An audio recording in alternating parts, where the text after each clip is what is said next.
ఎడారిలో జలధారలు. రచన doctor K Job Sudarshan. నా ప్రాణమా, నీవేళ కృంగి ఉన్నావు, నాలో నీవేళ తొందరపడుచున్నావు. కీర్తన 43:11. ఏదో గుబులు, తెలియని వ్యాకులత మనసును తొలిచేస్తూ ఉంటుంది. రోజులు గడిచిపోతూ ఉంటాయి. నిన్న ఎలా ఉందో నేడు అలానే. అవే దిగులు, సమస్యలు. ఎన్ని రేవులు వచ్చినా చిన్న మెత్తు కూడా పరిస్థితి మారే సూచనలు కనిపించవు. నాలో నేను వెన్నెల తెల్ల సిరా మరకల్లో, కన్నుల దివ్యల్లో ఇంకిపోయిన ఆనందపు చమురు. చెవులు చిల్లులు పడజేసే నిశ్శబ్దపు హోరు వింటూ, చీకటి మౌన వీచికలు కంటూ, గుడ్ల గూబల తీతూ పిట్టల పాచికల ఆట చూస్తూ, నాలో నేనే గొనుక్కుంటూ, రాని ఉదయం కోసం లేని హృదయ వాంఛల్లో నిరాశ పంకిలం కడుక్కుంటూ.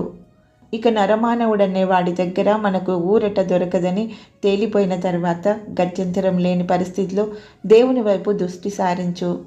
రాత్రిళ్ళు కన్నీళ్ళే నీకు పానీయమైతే, నిట్టూర్పులే నేస్తాలైతే దేవునిపై నిరీక్షణ ఉంచు. ఆయన నిన్ను నిరాశపరచడు. దేవుని యందు నిరీక్షణ ఉంచుము. ఆయనే నా రక్షణకర్త, నా దేవుడు. ఇంకనూ నేను ఆయనను స్తుతించెదను.